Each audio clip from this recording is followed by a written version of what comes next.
Fico em casa em isolamento ou vou para a rua para trabalhar? Eis a questão. Eu sei que essa pergunta e essa dúvida está na cabeça da maioria dos brasileiros nesse momento. Então, por isso, eu resolvi fazer esse vídeo para compartilhar minha opinião com vocês. Como vocês sabem, eu não gosto muito desse negócio de achismo, de repetir a opinião dos outros. Eu costumo formar minha opinião baseado em dados e fatos concretos. Então eu vou compartilhar com vocês aqui o que eu acho que é razoável para esse momento, para responder essa pergunta que está na cabeça dos brasileiros. Antes, eu só quero pedir para você, meu amigo e amiga que está assistindo esse vídeo, caso goste do conteúdo, quero te convidar para se inscrever aqui no nosso canal e engrossar essa nossa corrente do bem aqui, tá?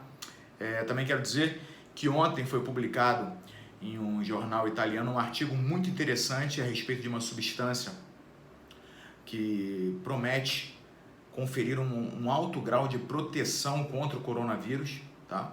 É uma substância que eu já conheci essas propriedades dela, porque quando eu morava na Inglaterra em 2009 e explodiu a pandemia de gripe suína, né? Essa mesma substância também foi publicada em estudos no Reino Unido, falando do poder de proteção dessa substância. Eu vou dividir com vocês essa informação amanhã, vou preparar um vídeo bacana. Amanhã, no máximo segunda-feira, eu vou publicar aqui. Eu acho que vai ajudar muita gente, tá? Bom, vamos lá. Devo ficar em casa em isolamento ou vou para a rua para trabalhar? Bom, essa resposta ela é complexa. Para começar, ela é complexa. Por quê? Porque ela vai depender principalmente da sua situação particular. Tudo na vida é análise de risco. Eu costumo dizer que tudo na vida é análise de risco. Se você está para atravessar uma rua fora do sinal, você rapidamente olha mais ou menos a velocidade que os carros estão vindo e o seu cérebro, de forma inconsciente, ele analisa o risco, se vale a pena você se lançar ou se vale a pena você esperar. Se você está no meio de uma discussão, antes de você falar alguma coisa, o seu cérebro analisa o risco de você falar aquilo ou de você ficar calado. Tudo na vida é análise de risco. Isso, inclusive, é uma premissa básica de qualquer estratégia. Quando você vai traçar uma estratégia para qualquer coisa na sua vida, você tem que fazer análise de risco. Então, quem é que vai saber o risco ao qual você pode se submeter? Cada um sabe onde o calo aperta. O que eu vou tentar fazer aqui é dar um norte, dar um balizamento baseado novamente em dados, para que você possa analisar esse risco, se vale a pena ou não para você, tá? De acordo com as suas condições financeiras. Bom, quando a gente vai tentar dar uma resposta nesse sentido, se devemos ficar em casa ou irmos trabalhar, a gente tem que analisar dois aspectos. O aspecto da saúde, e aí são os dados epidemiológicos que essa pandemia nos confere, e o aspecto econômico de forma geral. Logicamente, analisando somente 100% sob a ótica econômica, o ideal era o quê? Que a gente liberasse todo mundo a partir de agora para retornar às suas atividades e dessa forma sentiríamos menos o impacto dessa pandemia na nossa economia de forma geral. É importante aqui a gente abrir um parêntese para dizer que ainda que no Brasil não tivéssemos nenhum caso do coronavírus, jamais, tá? Que essa pandemia não chegasse aqui, ainda assim muita gente ia perder emprego, muita gente ia perder poder aquisitivo, muita gente ia sofrer os efeitos econômicos, porque a economia hoje no mundo ela é global. Muitos países para os quais nós vendemos produtos e dos quais nós compramos produtos estão sendo duramente afetados por essa pandemia. Então, de qualquer forma, a gente vai sentir os efeitos aqui, tá? Mas vamos lá, fecha o parênteses aí e vamos voltar agora para o que eu estava falando. Então, sob o ponto de vista exclusivamente econômico, o ideal era liberar todo mundo para voltar para suas atividades. Por outro lado, sob o ponto de vista de saúde somente, o ideal era deixar todo mundo trancado 3 meses em casa, pelo menos. Pô, briga, 3 meses, 2 meses, 3 meses, como foi na China. A China, o pessoal ficou 2 meses trancado em casa. 2 meses de quarentena absoluta, tá? Vocês sabem como é que é o negócio lá na China. País comunista, se não seguir as regras, você simplesmente some do mapa, né? Então o pessoal realmente ficou em casa. Quem ousou sair não está mais aí para contar a história. É razoável a gente tomar uma ou outra medida dessa? Logicamente que não, porque qualquer uma dessas medidas que a gente tomasse, de extremos, a gente pagaria com muitas vidas. Se a gente priorizar somente o aspecto econômico, liberar todo mundo para voltar para as atividades a partir desse momento, a gente vai ter aí algumas centenas de milhares de mortes aqui no Brasil. Por outro lado, se a gente trancar todo mundo em casa por 3 meses, a gente provavelmente vai ter também centenas de milhares de mortes, por outra causa que não o coronavírus, por fome, por outras mazelas que a falta de recursos faz com que a gente padeça, suicídios, né? Distúrbios psicológicos, vários outros problemas. Então o que a gente precisa nesse momento? Encontrar o meio termo, e aí entra a análise de risco. Para a gente encontrar esse meio termo e analisar o risco deste meio termo, vamos aqui avaliar os aspectos epidemiológicos da doença. Tá? O que o coronavírus traz para a gente de dados epidemiológicos? E aí já vai começar um monte de gente a falar, olha só, vê se pode um lutadorzinho aí, qualquer, um youtuber, um lutador que virou youtuber agora quer falar de doença. Calma. Além de lutadorzinho, de youtuberzinho, de um Zé Ruela que está falando aqui de frente para um telefone, eu também sou formado em Medicina Veterinária pela Universidade Federal Fluminense do Rio de Janeiro, tá? E durante a minha formação inteira, eu sempre preconizei a área justamente de epidemiologia, de infectologia, zoonoses, saúde pública, tá? Então, o básico da epidemiologia eu entendo. E a gente vai falar do básico aqui, básico do básico de epidemiologia. O que a gente precisa conhecer? Precisa conhecer o ciclo da doença, que é o quê? É a partir do momento, é como o hospedeiro se infecta, o hospedeiro no caso somos nós, como é que a gente se infecta pelo coronavírus, o ciclo dele dentro do hospedeiro, quanto tempo leva para ele completar o ciclo dele, ou seja, quanto tempo ele fica dentro do hospedeiro até causar a morte do hospedeiro ou até o hospedeiro se recuperar. E durante esse ciclo, durante quanto tempo o hospedeiro é capaz de infectar outras pessoas? E após quanto tempo da infecção que o hospedeiro começa a demonstrar sinais e sintomas da doença? Esses são os dados primordiais. Tá? O que a gente tem hoje de dados em cima de estudos feitos, sobretudo na China, Itália, que é onde foram os países que foram acometidos mais seriamente nos meses anteriores por essa doença? Que o ciclo do coronavírus ele se dá entre 3 e 4 semanas dentro do hospedeiro, tá? E geralmente os sinais e sintomas começam a aparecer a partir do 5º, 6º dia até ali o 14º, 16º dia. Com casos extraordinários e mais raros de pessoas que vão apresentar esse sintoma lá pelo 21º, 25º até 26º dia já temos registro. Mas a gente tem que trabalhar com a maioria. O que isso quer dizer? Aí a gente já tem o primeiro dado importante. Porque tem muita gente que está tentando comparar a pandemia do coronavírus com a da gripe suína, por exemplo. Ninguém fez tanto estardalhaço na gripe suína, não teve construção de hospital de campanha, não teve lockdown, não teve... Justamente por essa primeira característica que eu passei aqui.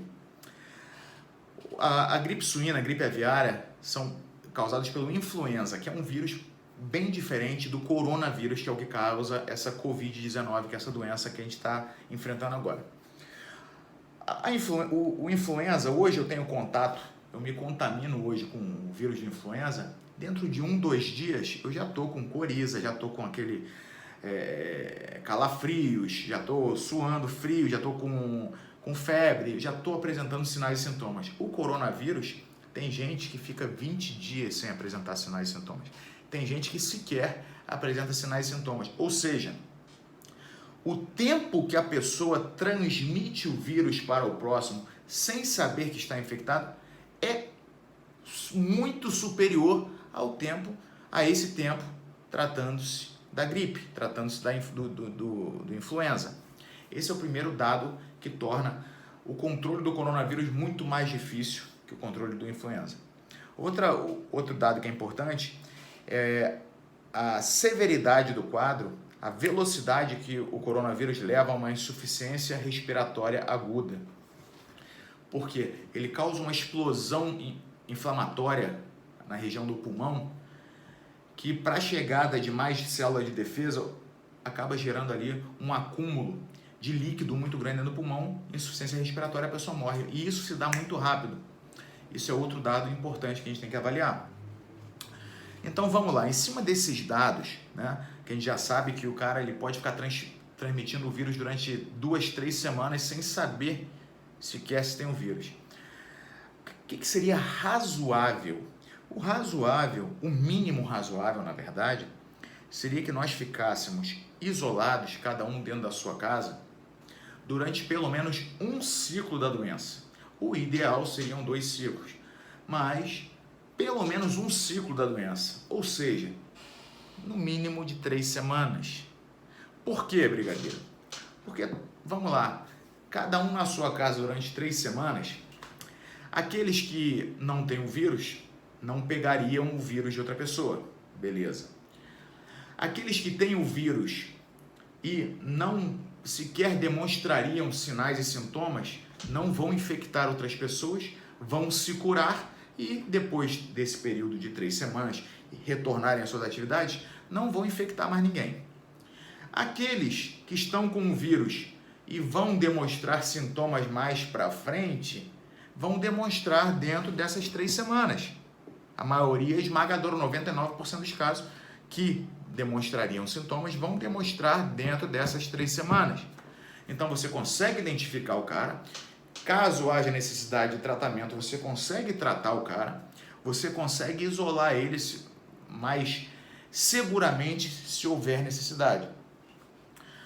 Então, é o tempo mínimo para que não ocorra transmissão desconhecida do vírus entre pessoas.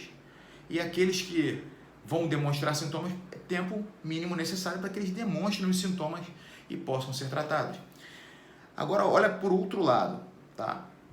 Durante esse tempo, seria o mínimo também para que a gente tivesse uma estrutura um pouco melhor montada. A realidade hoje, dia 28 de março, é o quê? A gente não tem nem 2 milhões de testes, se eu não me engano, a gente tem 1 milhão de testes disponíveis no Brasil. A gente tem pouquíssimos respiradores, pouquíssimos leitos de UTI. A gente tem um medicamento que ainda está sendo usado em caráter experimental. Ou seja, hoje está muito mais nas mãos de Deus do que nas mãos da ciência em si, o controle, né? Logicamente a gente vai deixar sempre nas mãos de Deus, mas é bom que a gente faça a nossa parte para ajudar também, né? Então, seria razoável que a gente ganhasse tempo para que mais leitos fossem preparados, para que mais respiradores fossem comprados ou fabricados, para que a hidroxicloroquina, que é essa droga que está sendo muito promissora, possa ser distribuída de forma mais satisfatória, para que mais testes sejam adquiridos e distribuídos pelo Ministério da Saúde, para as secretarias de saúde locais, para que a gente se armasse, para que a gente armasse a casa para uma vez que retornássemos às atividades, com certeza teremos a volta de transmissão de vírus, porém, a nossa resposta seria muito mais efetiva, porque a gente está cansado de ler aí relatos de pessoas que têm os sintomas sugestivos do vírus e não são testadas, são mandadas ficar em casa. Por quê? Porque não tem teste. Agora, a partir do momento que a gente tem uma rede preparada, eu comecei a me sentir meio mal, uma febrezinha, uma coriza, não me custa, eu vou ali e testo. Porra, é coronavírus, isola o cara. Isola o cara. Desse jeito, na análise de risco, a gente consegue voltar às nossas atividades de forma muito mais segura. Muito mais segura. Então, o que na minha cabeça é o razoável? A maioria do Brasil, tá, eu acredito que esteja parada já proximamente a uma semana. Aqui em Santa Catarina, a gente já está 10 dias, vamos para o 11º dia de isolamento. O ideal é que ficássemos mais 2 semanas, o Brasil todo isolado, tá? Porque São Paulo só parou coisa de uma semana atrás, o Rio também parou só segunda-feira agora, se não me engano. Então, o ideal é que seguíssemos em isolamento mais 2 semanas, no mínimo, tá? E daqui a 2 semanas, então, nós retornássemos às atividades, logicamente se excluindo ainda os grupos de risco, mas quem não for grupo de risco, retorne às atividades. Mas aí a gente já teria preparado hospitais de campanha, muito mais leitos preparados, porque a gente não tem leito para atender sequer 10% do que espera-se de doentes, tá? Campanhas de vacinação contra a gripe, que já se demonstrou em estudos lá na Austrália que pode haver uma imunidade cruzada, então é importante que se vacine contra a gripe, até porque também daqui a 2, 3 meses começa a epidemia de gripe aqui no Brasil, que é normal, todo ano acontece, tá? Então é necessário que a gente esteja um pouco melhor preparado. E tendo mais 2 semanas aí de janela de preparação, seria muito interessante. Seria muito interessante, tá? Agora, brigadeiro, eu não tenho mais R$1, eu não tenho um saco de arroz dentro de casa, eu não posso esperar 2 semanas. Tá bom, meu amigo. E, porra, fico triste que você não possa esperar e não possa dar um pouco mais de segurança para sua família, e torço para que Deus te proteja, te abençoe e que você possa sair para trabalhar e retorne com seu sustento de uma forma segura. Agora, é o ideal? Não é o ideal. É seguro? Não é seguro. O importante é você saber disso, para que você faça a sua análise de risco, tá? Então, meus amigos, essa é a minha opinião, baseada em dados e fatos epidemiológicos que nós temos hoje disponíveis do coronavírus. Espero que cada um possa analisar a sua própria análise de risco, lembrando, tá, que dentro dessa minha ideia seriam mais 2 semanas e que nós podemos fazer várias ações. É o momento de catástrofes mundiais é justamente onde a solidariedade é exercitada, né? Durante as grandes guerras nós víamos famílias dividindo mantimentos, dividindo abrigo, né? Eu acho que não custa nós, em um mundo globalizado, onde temos hoje o WhatsApp, podemos fazer grupos de apoio, no Facebook, né? É muito mais fácil você arregimentar um número legal de pessoas para fazer atividades voluntárias e para ajudar quem precisa. Eu acho que de repente a gente poderia estudar aí formas de segurar a onda mais 2 semanas para que a gente possa ter um retorno mais seguro às nossas atividades, tá? Quero lembrar vocês que um sujeito que esteja falido, ele pode se recuperar. Agora, um sujeito falecido não se recupera jamais, tá bom? Um grande abraço, que Deus abençoe vocês e as suas famílias.